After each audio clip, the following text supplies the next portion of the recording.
we are journeying to discover the cross between your divinity and your humanity, all about health, wellness, and spirituality of your mind, body, and soul.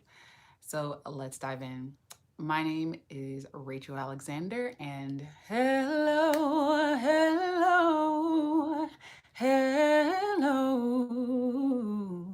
Mosaic Souls. Hey, Mosaic Souls. So, I am Rachael Alexander, artist and Mosaic Soul mentor, aka spiritual teacher and transformational coach with Flair. And today I wanted to talk about how to develop your inspiration, your intuition. So, quick house rules. If you are joining me live, feel free to say hi in the chat. And if you are looking to get help and break through any personal barriers that you might be having, definitely hit that first link in the description box below. If you want to support a sister and support this channel, definitely check out my support links in the description box below. Or if you're looking to dive deep and get some coaching and helping you to create lasting transformation in your life and or business, then check out the second link in the description box below. Okay, so let's dive into this content, how to develop your intuition. So this is an exciting topic for me because if you're joining me live, feel free to say hi. This is an exciting topic for me because I feel like I've been an intuitive being ever since I came out the womb. I've always been super empathic, super tapped in and tuned in. And I kind of noticed something since I was a little girl, that not everybody is connected to their intuition and not everybody is naturally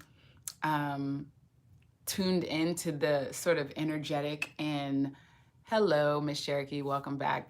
Not everybody is tuned in and tapped into their own divine inner frequency. So I wanted to share some tips on sort of what I've learned and just sort of discovering and working with other people and having friends and stuff like that on how to start to cultivate and develop your own intuition, right? So the first thing is to recognize that I like to create sort of categorizations just to break reality down in a very simplistic form, right? And so when we think about, our minds, our bodies, and our spirits, I like to categorize sort of the difference between your inner world and the difference between your external world, right? And so for me, what intuition is beginning to have such a deep innate connection to your inner world and what's going on inwardly and the inner guidance and impulses that you have on a day-to-day basis, that you start to live your life from a place of guidance and passion and effortlessness and freedom. So those are sort of side effects of living from your intuition. But intuition in a nutshell is really just sort of the inner guidance that you get from what we call our higher selves. Really, it's no higher or lower, but I create those distinctions because on a human level, it's useful. Okay. So how do you start to develop your intuition? How do you cultivate your intuition? And why would you even want to, right? Well, for one, the benefits of having being connected to your intuition, like not the non-benefits, right? So most people walk around on the planet without being connected to their intuition. And we're walking around sort of like we're walking around in the dark and we're like bumping into each other and like life is hard, right? But when you and your intuition, it's like you flip the light switch on in your inner world. And so you begin to navigate the earth plane a lot easier because you're no longer walking around with a blindfold on because you don't know how things really work, right? And another benefit of living from your intuition is that your intuition, your higher self, your soul, whatever word you want to call it, is already connected to divine law, right? And a lot of the things that I learned about spirituality was given to me and guided to me through my heart and my soul. I read books and stuff like that when I was little, and a lot of the spiritual principles that I teach and stuff definitely were confirmed to me through books and other people's testimonials and watching other spiritual teachers. But a lot of that was given to me from my higher self, from my intuition. So for me, your soul, your intuition, your guide is your guidance and your compass from your soul and your higher self, which is already connected to more than what our human minds can connect to, right? And so for me, your soul has like the blueprint of your life, right? And your intuition is that compass on the blueprint to be able to navigate the blueprint effortlessly, right? So without your intuition, you're just like wandering around, not knowing how to read the map or the blueprint. Whereas your intuition gives you sort of like a special magnifying glass that allows you to read the blueprint, right, of your life, right? So I hope that these analogies are helpful. Okay, so how do you cultivate your intuition, right? The first thing is you have to start to not differentiate, but recognize the difference between your inner world and your external world, right? So your inner world of your thoughts, your emotions, your sensations, right? The feelings that you get in your body, and just those three main: thoughts, emotions, and feelings, right? And thoughts are right head, emotions sort of like heart area, and then feelings is the whole body, right? So when you start to navigate and understand the difference between those, right, and the ideas, and then you separate them from your external world, which is like actions, relationships, your environment, stuff like that, then you can start to have sort of a blueprint for what you need to do in order to navigate your inner world, such that when you start to approach your outer world, it's from a place of standing on solid ground, being grounded and being very heart-centered and just being fortified, right? Strong in who you are, right? So that's the first thing, is recognizing that there's sort of a separation between how you experience things. And then once you recognize this sort of distinction between your inner world and your outer world, start to cultivate practices to tune more into your inner world, right? So, I've talked about meditation. I've talked about, tuning your chakras. I've talked about, getting out in nature, sun gazing, connecting with the trees, connecting with the earth, and grounding yourself, right? I talked about eating high vibrational foods. All these things that I talk about were things that literally my higher self and my soul guided me to do when I was a teenager and into my early adulthood, So when you start to tap into your inner world, you'll get impulses, you'll get inspiration. And why I always say flow with what feels good and let go of what doesn't is because your inspiration and your intuition will guide you along your own unique spiritual path on the things that you are here to explore. Some of you might be here to explore way more deeper and get more like into deep thought and stuff like that than I am. I know that I call myself the queen of simplicity because I'm not really into like ridiculous amounts of rituals and stuff like that. I like simplicity because I think complexity for me comes in the form of my arts, so I feel like the art, the music, and the stuff that I create and writing and stuff is complex in that of itself, that I don't really get too heavy into other deeper, modalities of spirituality. So I'm super simple when it comes to that. But the whole point of me saying that is when you start to cultivate your intuition, like doing some of the spiritual practices, right? Cultivating a spiritual practice, one, is how you start to tune into your intuition. Some of the things I talk about: journaling, nature, meditation. Those are just sort of the simple ones, right? Quieting the mind. Emotional release technique, right? Releasing some of your emotions and being mindful and aware of your emotions and stuff like that help you to start to navigate and feel more in tune with you start to connect more deeply with your intuition. And so when you get impulses and you tune into your spidey senses, then you know what actions and things are moving you forward. Rather than moving from your head, you start moving from your heart, if that makes sense, right? Let me know if I'm making sense. So that's basically it. That's just cultivating some of those practices.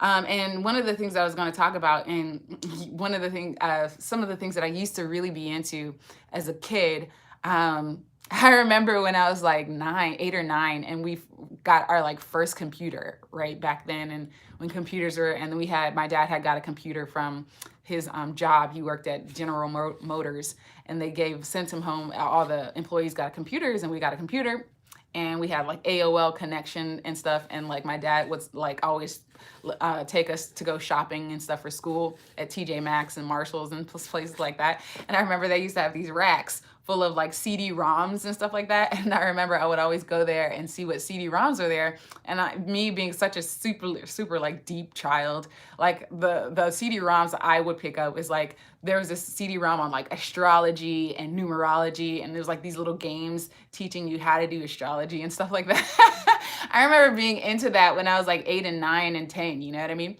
So like these are things that you can utilize to sort of navigate and map out your blueprint, like for how you've come onto the planet. Like astrology is really key when you sort of do your own astrology, or you work with an actual professional astrologer, will give you a map and a blueprint for sort of like your map for here. And numerology is sort of, to me, is sort of like a simplified version of astrology. It sort of gives you sort of the overarching blueprint of your natural inner workings as a human on the planet, right? So these are just sort of blueprints of how you've incarnated and how your incarnation will be on the planet. And so once you kind of get a blueprint of that, tuning in and tapping into your intuition, you'll start to see like not only the patterns that you've come to explore through your own astrological blueprint, right? Or your own numerological blueprint, but you'll tune into your own inner nuances and what is natural for you, right? So for some people, it's like supernatural for them to be into like ancestral work, or to be into candle magic, or really be into like, deities, and invoking and evoking other deities and gods and goddesses, right? Whereas people like me, I'm like super simple. Like, give me some nature, give me some sunlight, give me a journal, give me some music, you know what I mean? And I'm tapped in and I'm tuned in and I'm turned on. Give me some yoga, you know? So finding and cultivating your own spiritual practice is really helping you to tune in and cultivate your own intuition, right? So doing some of the basics, of discovering your inner blueprint, right? Through sort of astrology or numerology, and sort of also meditation, right? And then journaling. Those are sort of like the three base things that you can get started with to help you start to tap in and tune into your intuition. And then for me, a huge piece, it might not be for you, you got to check for yourself, but a huge piece for me was also nature. Like, I would always be out in nature. I'm still out in nature a little less during the winter, but as much as I can, just being out in nature for some reason unlocked different things in me.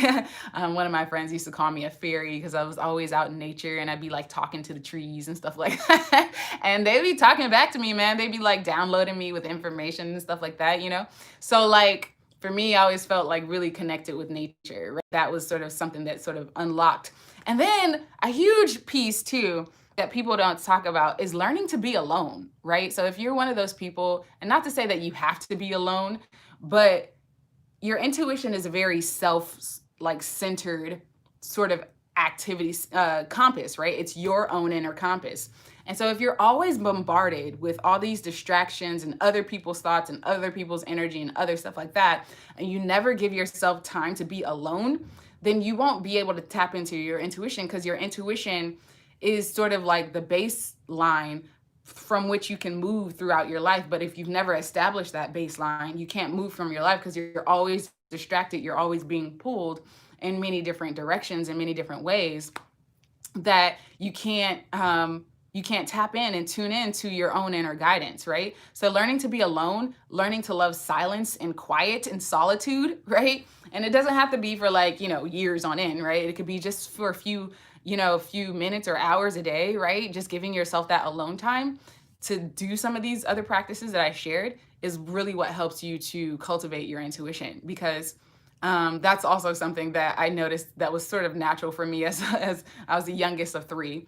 But I've always been a loner, so I think I've always been such a loner, and that's always helped me to be sort of like very highly perceptive and just aware of my environment. I was always a people watcher and observing people and their natural behavior, and always sort of studying people. And sort of when you get quiet and still, and you get to be by yourself, or even just sort of sitting alone in a place full of people. Well, we can't really do that with COVID, but let's say, you're at a family gathering, or you're in your own little family unit, just being quiet and being alone, and not having an opinion or not judging anything, but learning to be silent also helps you to cultivate your intuition, because you start to see not only your thoughts and your opinions and your emotions, right? Just being sort of like a silent witness. But you start to see in other people and how they work and other people's patterns and stuff like that. So your intuition starts to heighten because you become acutely aware, right? You become present moment awareness. That's another thing. One of the benefits of meditation is helps you to stay in the now. In the now, start to be here in the now. And when you cultivate being here in the now, your intuition skyrockets because that's the only place that you can access your intuition is here in the now, right? So those are just some tips to help you cultivate your intuition and learn to be alone, learn to love solitude for, even if it's like an hour a day. Learn to love silence, right? And get quiet and be still and be sort of the silent witness and observer of your mind, and be a spaciousness for your own emotional stuff that might need to come up. And then invoke some of these other practices that I share with you. So I'm done chatting. Let me know if you guys have any questions or comments in the chat box below. If you're joining me, feel free to. A good numerology book. I'm trying to think what was the numerology book that I got into. I can't remember. I know a good one that I haven't yet read, but I know I was sort of fingering through it. It's by a brother named, he's also a spiritual teacher here on YouTube that I follow. He always has some really great content. What is his name? I was literally just watching a video from him yesterday.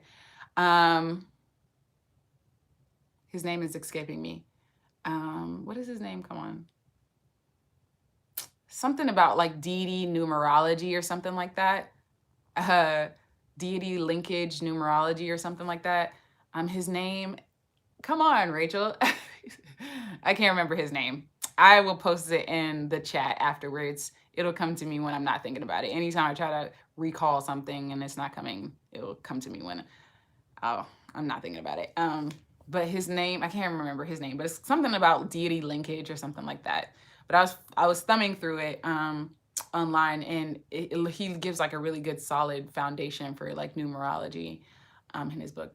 Does thus necessarily need to be a daily practice? I can Google the book. Okay, cool. What do you mean this? What is this? What, like cultivating your intuition?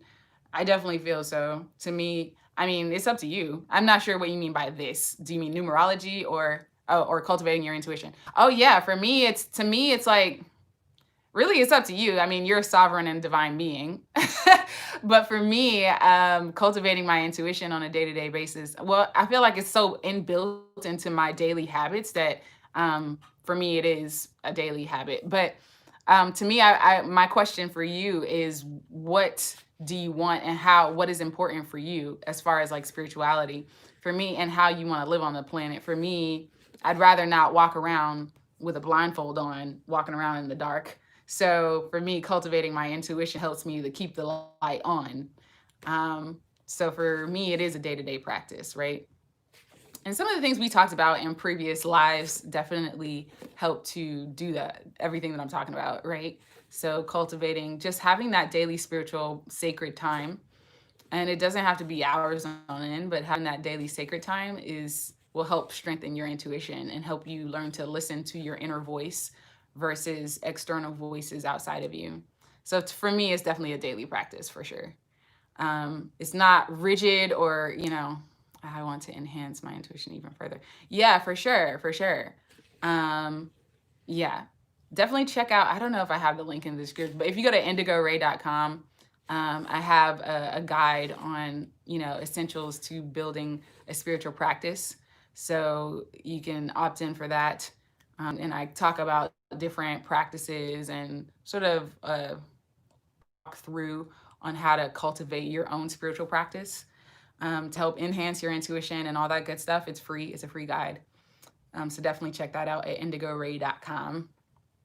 Do you guys have any other questions in regards to any of your own sort of bumps or things? Julius, hey, what's up, Julius? Welcome back. I was feeling so down in the middle of the year, and being out in nature helped me so much. Exactly. I went to the beach and asked the ocean and the wind to guide me, and they answered so beautiful. Yeah, that's so true, man. Nature is so amazing. I get such a high when I go outside. I get such a high when I'm out in nature. It's just like out in stillness, phone off, just me and nature. It's just, there's something else. I definitely feel like a fairy. Like there's some other worlds out in nature. We communicating with the different elements of Gaia and be getting answers and information back. So I definitely feel you on that one, Julius, for sure. Let me know if you guys have any other questions. Otherwise, I'm gonna hop off. I'm like sitting here playing with something in my hand. I'm gonna hop off, and let me know if you have any questions in regards to, cultivating intuition in your own life, or anything that you feel stuck around that you want to kind of hash through really quickly. We can dive into that. Otherwise, you guys have a great happy hump day, as Americans say here, or, happy Wednesday. I'm going to wait a few seconds to see if you guys have any questions. My health stuff took me earlier this year. What do you mean? My higher self took me earlier this year, and I don't know what it means. What do you mean? My higher self took me earlier this year, and you don't know what that means. What do you mean by that? Took me earlier this year. What do you mean by that, Miss Cherokee? Can you elaborate? When I came back, I snapped back into my body. Oh, you mean you sort of had like an outer body experience? Is that what you mean?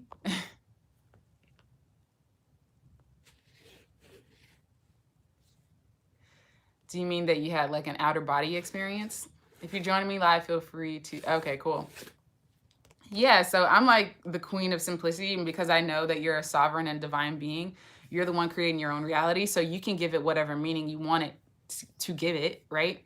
So when you have spiritual experiences, sometimes we have a tendency to give them a negative meaning because we are fearful, or we don't know, we've never experienced anything like it.